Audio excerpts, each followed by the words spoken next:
think this is probably like my third cup of tea of the whole week, and that is saying something. One by one in my house, starting with me and ending with my husband, we all got COVID, and it's our first time and it's been pretty rough. Am I wearing my husband's pajamas right now because it's the only clean thing I could find to put on? Yes. And am I sat here because it's the only vaguely tidy area in the house? Also yes. But what better time to reflect on the last 12 months than when you're confined indoors for 5 days with nothing much to do except think. So I've done a lot of thinking about the last 12 months, and I thought I would share the highs and lows of our home-ed life. So I'm going to start with the highs, and one of the biggest changes that happened about 7 months ago was that we moved house. And that was really significant for us. We were in a 2-bedroom small flat. My husband's office was in 1 bedroom, the kids' bedroom was just big enough really for sleeping in, and then we had a small kitchen and a living area that was all open plan, and we didn't have any outside space that was ours or that we could really access safely. So we had to have a very particular way of doing life because everything happened in a very small area.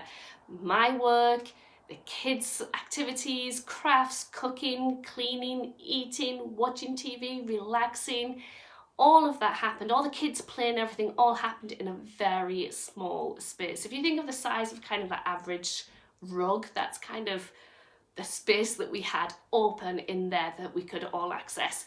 And it was fine, like I liked it. We downsized on purpose and I really enjoyed it until the mice appeared, but that is a different story. But yeah, I didn't really think much about how it impacted too much of our home ed. I thought about how our access to a garden impacted it, but I didn't really think about that physical space. And then we moved to pretty much a 4-bedroomed terraced house with 4 stories. And the impact that had on my home ed and on my kids, I think has been massive, and it's really taught me a lot. So now they can have a lot more autonomy. We're not having to all be in the same room together all the time. We don't all have to kind of be doing roughly the same type of things. Some people can be loud in one room, some people can be quiet in another room. They can get out a project and start it and bring all different things to it and leave it there to come back later in the day or the next day. There is not the very literal barriers of walls that stop the kind of size of your experiments and your exploring, and yeah, the autonomy, the freedom the kids have to go their own separate ways away from me, which is really important, has had such an impact. I would like to have thought we were relaxed and a bit unschooly beforehand, but we really just, like, we couldn't be. Now we have the privilege of being able to do a bit more of that unschooliness and autonomous learning. And I know people don't like sometimes that word privilege being bandied about, but it's like, it's not a crime. I'm not doing anything wrong being in a bigger house. Like, that's a good thing for us. I wish everybody had the opportunity to do that. But it's certainly a privilege that I didn't have before, and that privilege had a massive impact, like I said, on the way that we could home ed and on the way that my brain could function within that home ed planning and so on. And that has given me 2 things, knowing that privilege and living through that kind of change of privilege. Firstly, I give myself a lot more grace, because what I might have said was kind of my fault before or blamed myself, I can clearly see was the result of a very like bricks structure around me. And then I can kind of think about privilege in that different way as well, that there are lots of structures around me that mean that I don't have some of those freedoms to do things that I want, or that I'm not going to succeed in the way that I want or would like because of those outside structures if I don't have some of those privileges. And that's given me a lot of grace and freedom on myself. The other thing it does is that I knew it was wrong to compare before, but now I see even more so how vastly different every family has to function, because just the square footage that changed made a big impact on what we were able to do and what we were not able to do. And so realizing that those things have such a big impact, I know I keep saying that word impact, have such a big influence on what happens in your home ed life, that I really don't see any point right now of comparing myself with others or comparing my family with others, because I really do see how the different privileges that we have, the different contexts that we have, the different structures that surround us literally and figuratively have such a big impact on what we're able to do as home educators.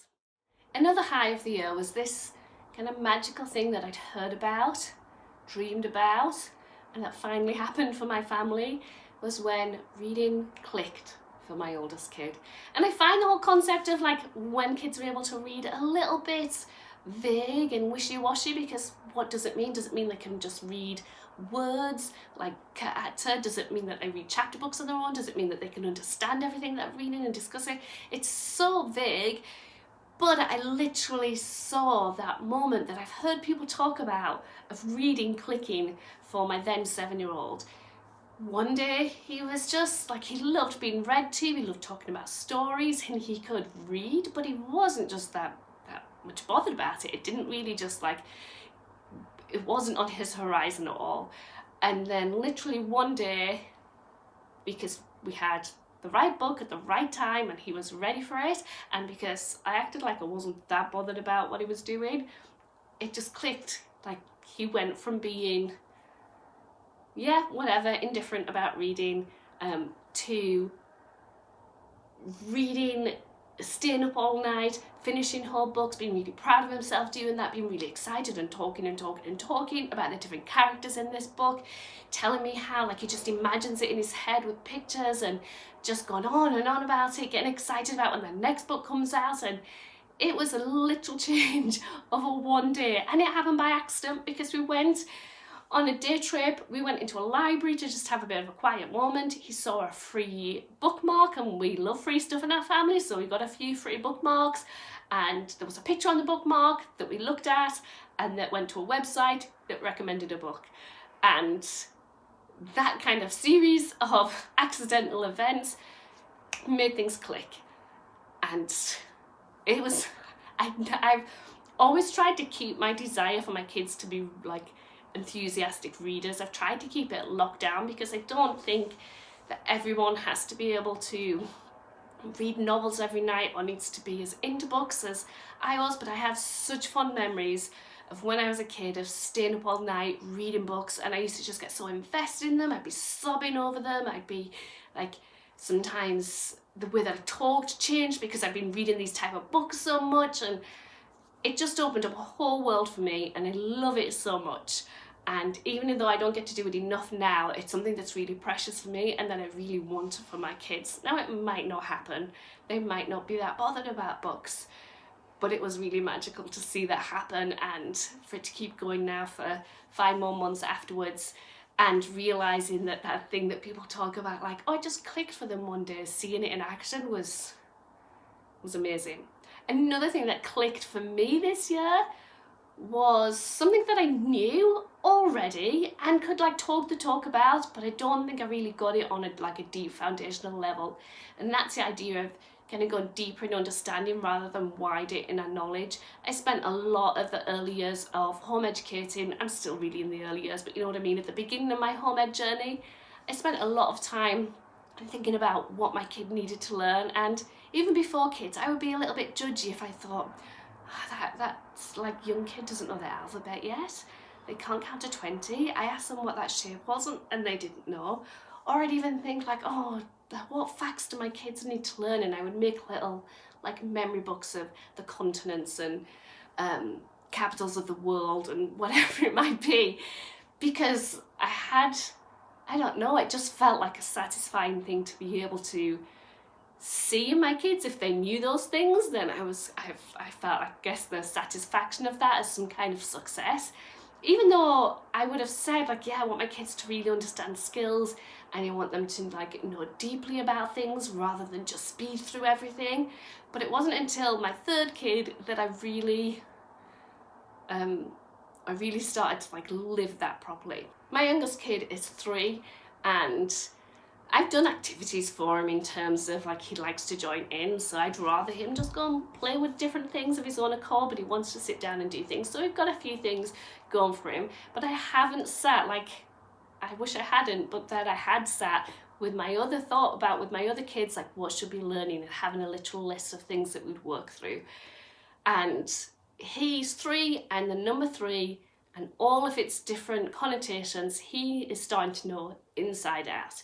He knows what 1 more than 3 is, and we've got 3 kids in the house, so that helps when he has to set the table and things. He knows what 1 more is, what 1 less is. He knows combinations of 3. He can see different representations of it and count quickly without kind of doing 1 by 1. And he knows 1 to 3 beautifully. He's gone really deep with that, and I can see skills in that my oldest kid is doing with other numbers. And previously I would have panicked. I would have thought, oh, he's got to 3, well, why isn't he counting to 10 to 20 yet? Or if I heard of someone else saying, like a kid counting, doing hide and seek and counting to 25, I would have thought, oh, my kid isn't doing that. And I don't have any of that kind of baggage now. Seeing the depth, and in other areas as well, but just in that little area, seeing the depth of learning and understanding that's gone in that, and knowing how wonderfully that's going to apply to so many different concepts, even when he's older, that it clicked for me. It clicked that going deep is exactly where I should be going with my kids, not trying to cover a whole multitude of things. The third high of our home ed year has definitely been community, and I mean that in a few different ways. My kids are closer to other kids, and they can actually play with them safely outside of the house as well. We have a home ed family on our street, other home ed families within walking distance. Just logistically, we're much closer to people that we vaguely knew and now get to know much better. The home ed groups that we're involved in feel really comfortable places, for me especially, to be able to just be myself and to talk about real things in a real way with people, and that's just key, I think, to being able to keep going each week with this. But the other significant thing is we were able to be, and I think maybe because of COVID over the last years when we've been able to maybe re-enter community more, but we have had a lot of joy being involved in non-home ed communities as well, which I have talked about before. So we go to a community centre that has a lot of activities going on. It has like a food bank / food stall, and it's walking distance with us now, so we can go there, we can meet such a wide variety of people. The amount of people that we get to just stop and wave to on the street is like growing and growing every week, and it's people that from all different walks of life, which is really important for me and for my kids. And we get to go there and be helped by people, and to help people and be an active member and volunteer and friend in all of that, without it being some kind of big official thing. It just is what it is community. And that has really hammered home to me that is why I home ed. One of the key reasons, if not the key reason, is that I want my kids to be in community, and I want them to be in a real, authentic, messy, diverse, needy and caring community. Like, I want them to be in that each day, just as like that's just what it is, not that we kind of open a door and enter into that and then close the door and leave it behind, not that we go into like a school setting where that community is kind of prescribed for them. I absolutely love the fact that we've started being able to be a lot more into community, and I think it probably feels sweeter after the COVID years, which I mean, they're still here, I have it, but the times where we just really couldn't be physically in community with people, it feels extra special now. And 100% I want that to be a defining feature and a growing feature of our home ed moving forward. So I've got 2 lows to share when I reflect on the last year, not because there's only 2 bad things that have happened, but because they kind of sum everything up. The first one is lack of energy and exhaustion, and just the tiredness that comes, whether it comes with my age, whether it comes with health, whether it comes from just from the fact of home educating. But this has also been the first full year that I've had where I've been working for a wage during that time as well. And so that's fairly significant. I started working for Twinkl, hence doing videos like this. And it's a great job in that it's designed for a home educator. So it's not that it's like I have this strict routine that I have to stick to, but it's 20 hours of my week that are dictated, and therefore the times to be able to do everything else get smaller. And yeah, I was under no illusion that I could do it all. Like, I can't be a parent and like a good parent, a good employee, a good community member, a good friend, a good long distance friend, a good wife, a good housekeeper, a good cook, healthy, exercise. I knew that I couldn't do all of those things. Like, I knew some of those things would lessen in priority for a season, but I guess I just didn't get like how exhausted I would be and the impact that would have, that it's not that I'm having to do more things in more time, it's that I simply cannot fit some stuff in.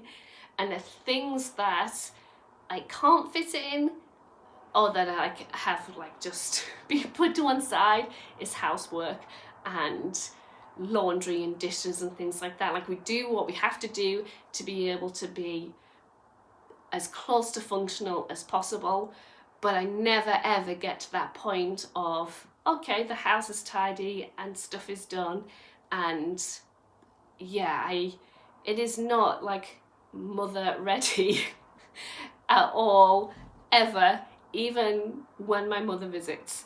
So it's not that I was house proud before, like, far from it. I hate housework, but I recognise that you need your house to be functional and you want it to be a nice place to be, and that is something that, like, over this last year has just got harder and harder to maintain. And honestly, that sucks. I don't like it, and it's definitely something where I reflect back on the year, and I mean, I'm not beating myself up about it, but the fact is that that's been a significant struggle and continues to be. And the other thing related to that is consistency, but in particular consistency with home ed. It's always been something that I've struggled with, and it's not something that I'm getting wound up and guilty about, but there have been times this year where things have gone really well. We've got a rhythm, not necessarily a very tight rhythm. It hasn't been something that I felt we've had to do every single day, and it's definitely clicked. And then, not for reasons of it needing to change, we just haven't continued it, and I do think that's a shame. And I don't want consistency in terms of every day we're doing the same thing. I would like consistency kind of in a cycle where we're kind of moving through cycles, and I can see that. But right now, things, maybe it's COVID, I don't know. Right now, things feel foggy, and it feels like, how can I grab back some of those routines that we all loved and that we all benefited from?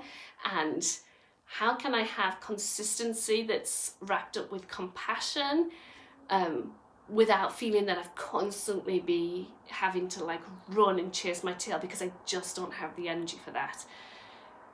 So yeah, it's been overall a really great year for our home ed.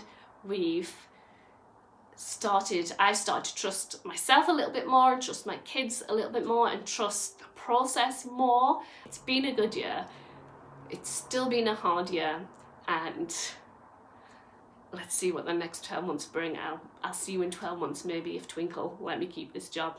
Have a nice week, and let me know about your year as well. I'd love to know how you've got on. Comment below and subscribe if you haven't, and press like as well, because, well, to be honest, it makes me feel good when you do that. So anyway, have a great week and take care.